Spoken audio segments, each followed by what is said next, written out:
Take a look at this image. It's a picture within a picture. When I started studying literature, one of the first things my mentor, Dr. Gregory Stallings, taught me was how prevalent this story within a story is in literature. I'm going to call this literary device an embedded narrative. Today we're going to look at the use of embedded narrative in the 2005 Broadway musical Little Women with a book by Alan Nee. And I'm going to base my comments about the embedded narrative in Little Women off of a thesis by Peter Hilliard, who's an assistant professor at Villanova University and also a composer.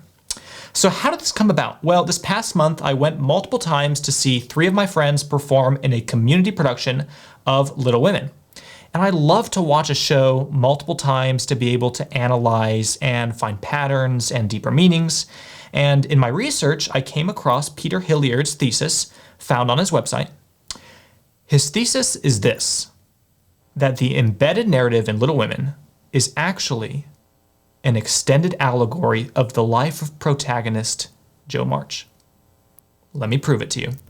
So first of all, what is the embedded narrative in Little Women? What is the story within the musical? Well, it's a story that Jo March, the protagonist, has written. You see, Jo longs to be a famous writer, so several times throughout the musical, she reads her stories out loud to her friends and family, and all of a sudden, whenever she does that, the characters from her story come out onto the stage and start acting out whatever she's reading.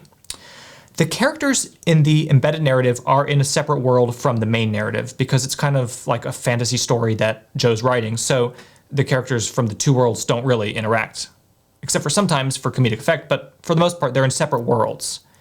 And what makes this interesting is that the actors who play the characters from the main narrative, the actors who play Jo's sister, her neighbors, whatever, those same actors also play the characters in the embedded narrative. They simply switch costumes and reappear on the stage as different people. And Hilliard's thesis is that the 2 characters that each of those actors play represent the same figures in Jo's life. But to understand that, you first have to know who the characters are. So first, let's meet the characters in the main narrative. Jo March, the main character, young woman, free-spirited, longs to be a famous writer. Jo's one of 4 sisters. Meg is the oldest and most romantic. She gets married to someone, I'll tell you in a second. Amy's kind of a brat, has a penchant for finer things, even though the March family's kind of poor. And she ends up destroying one of Jo's manuscripts, but the 2 end up making up in the end. And then there's Beth. Beth is the sweetest of them all. She's an emotional rock to Jo, and so of course Beth ends up dying, but it's her death that changes Jo for the better. The 4 March girls call their mother Marmee. Marmee is gentle and wise, and she provides the kind of stability that Jo needs while their father's off at war. Okay, and then we have Laurie. Laurie is the neighbor boy who becomes really close to the 4 sisters and becomes kind of their 5th honorary sibling. Laurie falls in love with Jo, but Jo turns him down because she says she never wants to marry. And then we have Mr. Brooke, Laurie's tutor. Mr. Brooke and Meg end up falling in love and getting married, much to the disappointment of Jo, at least at first. It's just that Jo, being so independent and close to her sisters, never wanted anything to come between them. And so a man coming in and taking her sister's heart, well, that was really hard for Jo. Okay, finally, Mr. Lawrence. He's Laurie's grandfather, a grouchy old man, but it turns out in the end that he's not so grouchy as he seems. Okay, we've talked about the main narrative, so now it's time to understand the storyline of the embedded narrative, or the story that Jo writes. Her plot always centers around a damsel in distress type figure named Clarissa. So in a certain story that Jo recites at the beginning of Act 2, Clarissa is being pursued by the villain Braxton. She's almost overpowered by him when all of a sudden the magnificent Rodrigo appears and holds Braxton at bay long enough for Clarissa to run for safety into the forest. In the dark forest, Clarissa comes across a fork in the road, and a hag appears offering to tell her the correct path if Clarissa will give up her side combs. Clarissa does that, and the hag points her to the correct path. Next, Clarissa comes to some wild rapids. A troll appears and offers to ferry her across if Clarissa will pay her with her jewel necklace. Well, Clarissa has no choice, so she gives her the necklace and makes it safely across. Then Clarissa comes across an old, tired knight who begs for her to minister to him. Well, despite her rush to escape the forest, Clarissa has compassion on him, and she gives him her shawl and a gentle touch of her hand, and at that, the knight grants Clarissa his sword and tells her that with that, she'll defeat her enemies. So Clarissa makes it out of the forest, finds Braxton again, and they start dueling until Clarissa is almost overcome, and then suddenly, just like earlier, Rodrigo appears again and saves her, and supposedly they live happily ever after. But the crux of the entire analysis hinges on one small point. The writer, Alan Nee, notes in the script that at the end of this little fairy tale, it's Rodrigo 2 who must appear. Well, what does he mean by Rodrigo 2? Well, that's where it all starts coming together. I mentioned earlier that the same actors who play the characters in the main narrative play the characters in the embedded narrative. So now that you know both sets of characters, I think it's time you know who plays who. These are writer Alan Nee's notes to the director. You'll see he indicates that roles should be doubled. First off, Clarissa, played by Meg.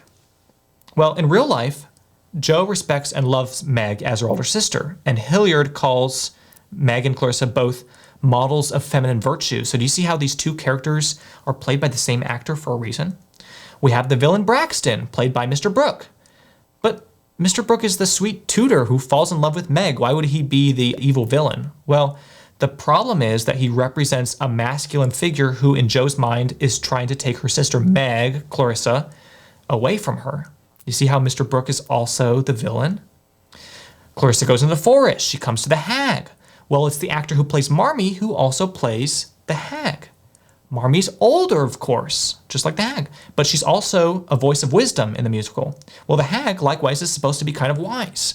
She tells Clarissa in the forest that she wants her hair combed because she sings, "You'll never know your destiny until you give up vanity." So the haggish voice of wisdom is just the kind of thing Marmee would have told her daughters. Okay, Clarissa comes to a troll. The actor who plays the troll is the actor who plays Amy. Of course! Amy's kind of the problem sister, and Amy aspires to high society, which makes sense when you remember that the troll wanted Clarissa's jewel necklace, a symbol of riches, right? Before she would ferry her across the rapids. Then the knight. Well, the knight is played by the same actor who plays Mr. Lawrence. Both are lonely characters, right? Mr. Lawrence is the old man. And both are lonely, as Hilliard points out. And the knight gives Clarissa his sword. Well, Mr. Lawrence gives his piano to the March family. So you're seeing so far how the embedded narrative lines up allegorically with Jo's life in the main narrative. Each of these characters is doubled on purpose to represent that Jo herself is fighting a battle just like Clarissa. She's trying to find her way through a scary, dark forest called life, and she's praying for redemption. And that redemption comes in the form of a hero, Rodrigo. So now let's talk about this whole Rodrigo 1 and Rodrigo 2 thing. Well, you remember the first Rodrigo that appears is the one who holds Braxton off at first, so that Clarissa can escape into the forest. Rodrigo 2 is the one who appears when Clarissa has gone through the forest and has emerged from the forest, and she's now fighting Braxton with the sword she was given. That, again, it's Rodrigo 2 who appears. Two different actors are supposed to play each of those Rodrigos, and the differentiation here is the crux of Hilliard's analysis. Rodrigo 1 is played by Laurie. This makes sense. Laurie is the trusted honorary sibling. He's always been good to the March girls. He even saved one of them when they fell through the ice while they were ice skating on the lake. And Laurie kind of wants to be Jo's savior. He wants to marry her and go off and do amazing things with her. But at the end of the day, when Jo needs saving the final time, it's Rodrigo 2 who comes to her rescue. And that Rodrigo is played by Beth. Sweet, tender Beth. You remember it was Beth who dies later in the musical? Beth is always there for Jo. She's her rock, her sounding board, her most trusted sister. Beth is loved by everyone. She can never do wrong. And it's Beth's death that unifies the March family and that gives Jo inspiration to keep on writing. And so because of this, it makes sense that Beth would be Rodrigo 2, who saves Clarissa. As Hilliard put it, quote, "In the end, we discover that the hero was not Laurie Rodrigo, but rather Beth Rodrigo, which is the true arc of Act 2. Hence, the opening of Act 2, this embedded narrative, becomes an allegory for the entire show." I hope you can see the importance of this story within a story thing, this embedded fairy tale. And what Alan Nee is trying to get out here with this, well, that's for you to decide. But I think at the center of it all is this Lori Rodrigo, Beth Rodrigo thing that attempts to demonstrate where Joe's true redemption comes from. It's not Lori, it's her sister. Well, I hope you have enjoyed this analysis. If you're interested in further research, I think there's a lot to be uncovered in the music of Little Women, and Peter Hilliard's article unpacks those complexities with style and grace. Check it out at peterhilliard.wordpress.com. Thanks so much for listening to this analysis of Little Women, the musical.